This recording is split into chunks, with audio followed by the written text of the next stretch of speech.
magandang umaga, magandang gabi, tanghali sa ating lahat dyan. Andito na naman tayo sa ating pagre-reaction upload video at makisakay na rin tayo dito sa issue tungkol sa sabaw ni Mrs. Love. O, di ba? Sila lang ba? Tayo din. O, di ba? Pero mag-shoutout muna tayo sa ama ng Kalingap na walang iba kundi si Kuya Bal Santos Matubang, Kalingap Rab, at ang may bahay ni Kuya Bal na si Ate Edna Vlogs. At sa mga kasamahan ko sa landing sa Kalingap Strikers, shoutout sa inyong lahat, mga kalangga ko dyan. Yan, at isang kapatid namin na si kapatid Kaberks TV. Yan. At ayan, ang nasa thumbnail natin ngayon ay tungkol kay Mrs. Love. Tungkol sa sabaw na ihinatad niya doon kay Biancy. Kaya andyan sa thumbnail natin, ano ang mayroon sa sabaw ni Mrs. Love. O yan, yan ang ano natin, content natin dito. Ano nga ba talaga ang mayroon doon sa sabaw? Bakit naging issue at bakit maraming basher si Dr. Love, na hindi naman si Dr. Love ang naghatid ng sabaw, kundi si Mrs. Love. O, di ba? Pero si Dr. Love ang napuruhan. Pero palaban, palaban si Dr. Love, hindi patitinag. Diyan natin makikita kung gaano katapang itong si Dr. Love. Di ba? Kahit hindi naman siyang nag-video, asawa niya, si Mrs. Love, pero siya yung nireaksyonan. At ano nga ba ang mayroon sa sabaw? Yung sabaw na hinatid ni Mrs. Love, sinabi lang niya na ihahatid niya yung sabaw na natira ni Dr. Love nung gabi. Kaya iinitin daw niya. So, sa amin kasi, sa Bisaya, yun ang madaling salita. Yun ang madaling salita, yung natira. Walang ano yun, malisya para kay Mrs. Love. Yung pagsabi niyang na tira ni Dr. Love. Walang mali siya yun, hindi literal na tira, pero yun talaga kasi ang nakasanayan namin na yung natirang ulam. At kahit naman siguro,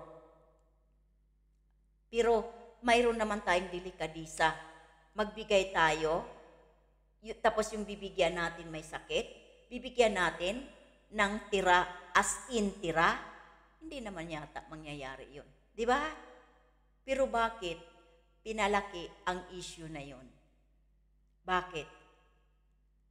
Talagang mainit sa mata si Dr. Love. Nagtataka ako kasi si Mrs. Love naman yung naghahatid, nagbibideo. Pero bakit si Dr. Love? Di ba? Nasaan ang doon? Nagtataka talaga ako. Nasaan ang logic? Nasaan ang logic? Bakit si Dr. Love ang nire-reaksyonan at binabash na si Dr. Love ay wala pala daw siya nung time na yon. Nasa labas. Si Mrs. Love nag-alala lang kay Biancy dahil wala daw lasa kumain. Kaya naisip niya na mag-init nung sabaw na yon. Dahil maganda sa kay Biancy dahil yung sabaw na daw na yon ay maasim-asim at ulo sa isda. At makita ninyo dyan, may laman naman, di ba? Yan ang tunay na sabaw doon. Yan ang totoong sabaw na dala niya. Doon sa video, yang sabaw na yan ang hinatid niya. At alalahanin natin, ulo sa isda ang ginawa nilang sabaw. So, makikita ninyo, may tira na laman, pero walang gulay. Kasi kami, mga Bisaya, bihirang-bihira na maglalagay ng gulay sa isda na sinabawan. Bihirang-bihira. Simple lang ang isda namin na gawing sinabawan.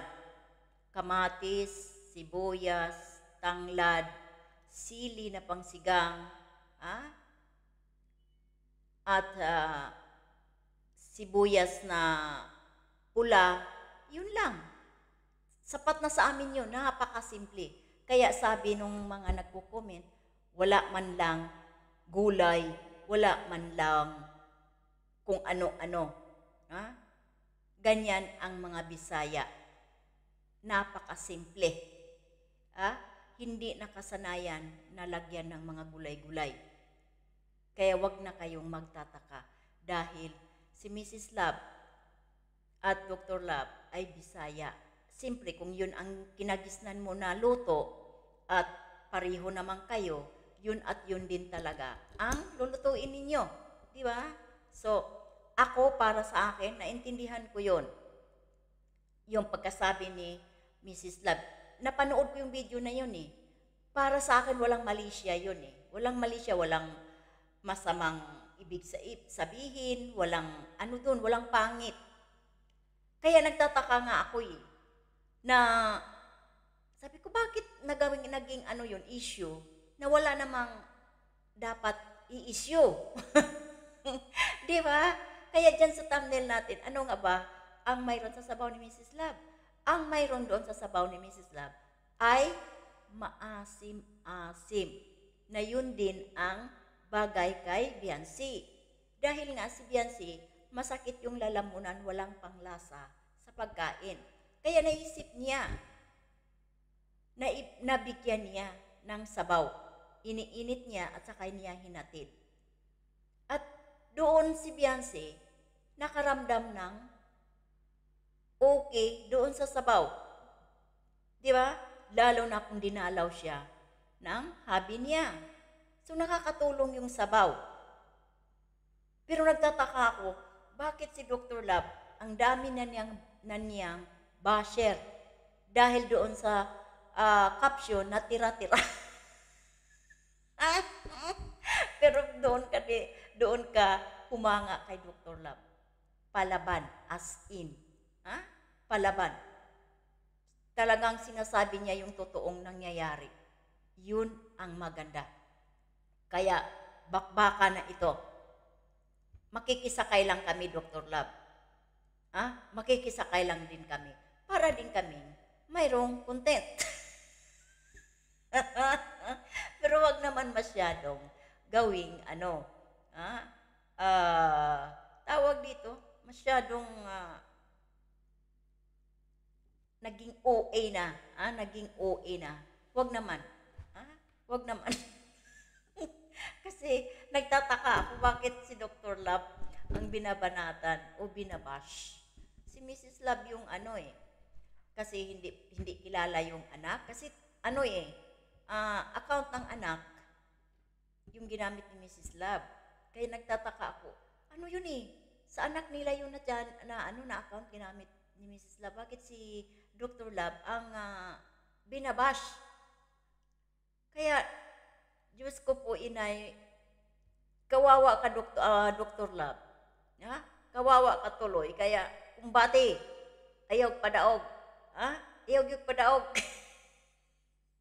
Kumbati kiyod, si kinsay mahabilin, matirang matibay. Matirang matibay, kung sinsay mapalot. O, di ba? Mahimong palot na ilaga, Dr. Love. Kaya yan, bye-bye sa inyo lahat. Ingat and God bless.